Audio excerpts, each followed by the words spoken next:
ఆ డీసీ మన ఆఫీస్కి వచ్చి అందరినీ కొట్టి పోలీస్ స్టేషన్కి లాక్కెళ్ళాడన్నా. అందరినీ అరెస్ట్ చేశాడన్నా. సార్ రెడ్డి ఆ డీసీ నీవాడన్నా, ఇప్పుడు శివాని చంపేశాడు. విఠల్ సార్, వాడు తడిగుడ్డతో నా గొంతు కోశాడు. వదిలిపెట్టను, వాణ్ణి వదిలిపెట్టను.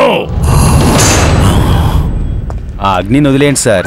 నరసింహం గారు ఎక్కడున్నారో ఎవడో ఏదో ఒప్పందించాడే, ముందు ఆపు. అక్కడ సింహం సింపుల్ గా నవ్వుతోంది, ఇక్కడ ఎలక పిల్లకి ఎందుకు ఇంత ఎమోషన్? నాకొస్తున్న కోపానికి ఆ ఒప్పందించిన తప్పుడు నా కొడుకు దొరికితే తుపాకీ తీసి టప్పు టప్పు టుప్పు టుప్పు టుప్పు టుప్పు టప్పు టప్పు తూ తూ తూ తూ అని పేల్చేస్తాను. రాయి సరిపోతాయా? వాడి బుర్రలో అరంగులు కాదు, ఆ రంగుళాలు మేకొట్టి ఫ్రంట్ లో దోపి బ్యాక్ నుంచి తీయాలి. సార్ పోలీసులో మాట్లాడండి సార్, పోరం బోకులా మాట్లాడతారా? ఎవరిని పోరం బోక్ అంటున్నావు? తుపాకీ తీసుకుని టప్పు టప్పు టప్పు కాల్చి పారేస్తాను రాస్కెల్. హలో, ఆఫీస్ అంతా బాగా కలర్ఫుల్ గా ఉన్నట్టుంది. అబ్బాయి అలాంటిదేమీ లేదు సార్. సారా? అవును సార్, చెప్పండి సార్. ఎవరో వస్తున్నారట, ఐ లవ్ యూ చెప్తున్నారట. ఓ, ఫుల్ అప్డేట్ వచ్చినట్టుంది. ఎవరు చెప్పారో చెప్పాలా? లేదు అక్కర్లేదు sir. If you are real aware of everything then I need not worry. ఏంటి సుబ్బు, అనవసరంగా చాలా ఫోన్లు వెళుతున్నట్టున్నాయి. సార్ బాగా కోపడ్డారా? పెళ్ళాం కోపడకపోతే లైఫ్ బోర్ కొడుతుందయ్యా.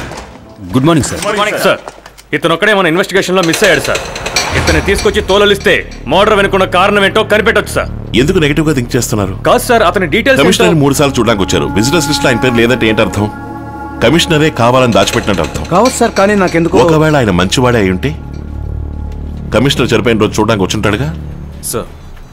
అన్ని ఛానల్స్ కవర్ చేసిన కమిషనర్ ఫ్యూనరల్ ఫుటేజ్ తీయండి. క్విక్. yes sir.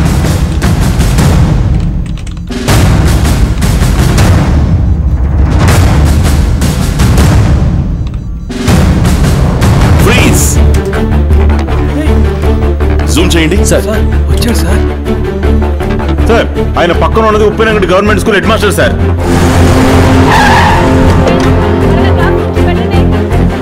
సార్ ఆయన హెడ్ మాస్టర్ ఫ్రెండ్ సార్. అదే స్కూల్లో టీచర్ గా పనిచేస్తున్నాడు సార్.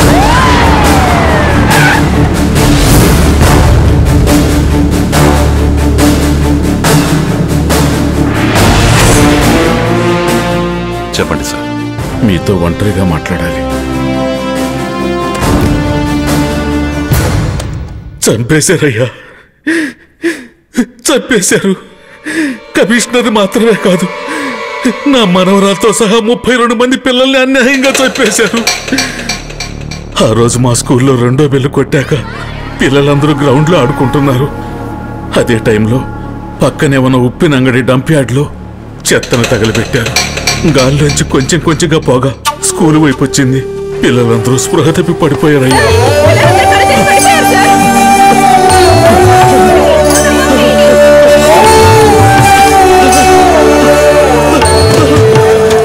మీ మనవరాలు సార్. కార్పొరేషన్ వాళ్ళు, పోలీస్ డిపార్ట్మెంట్ వాళ్ళు వచ్చారు. రాజకీయ నాయకులు వాళ్ళు వెనకాలే తచ్చాడారు. కానీ 15 రోజుల తర్వాత పేపర్లో మధ్యాహ్న భోజన పథకంలో ఫుడ్ పాయిజన్ వల్లే ఆ పిల్లలు చనిపోయారని వార్త వచ్చిందయ్యా. కమిషనర్ గారితో ఈ విషయం చెప్పాను. I will definitely do something about this. వారం తర్వాత నన్ను పిలిచారు. చూడండి, ఇందులో చాలా పెద్దవాళ్ళు ఇన్వాల్వ్ అయ్యి ఉన్నారు కనుక మీరు కంప్లైంట్ ఇవ్వకండి. రేపు నేను ఒక ప్రెస్ మీట్ ఏర్పాటు చేశాను, మీరు అక్కడికి రండి. కానీ ఆ ప్రెస్ మీటు జరగలేదు. ఆయన ప్రాణాలతోనూ లేరు. మీరు వచ్చిన రోజు ఈ విషయం మీతో చెప్దామని వచ్చాను. ఆ రోజు మీరు నడుచుకున్న విధానం చూసి నేను అలాగే తిరిగి వెళ్ళిపోయాను.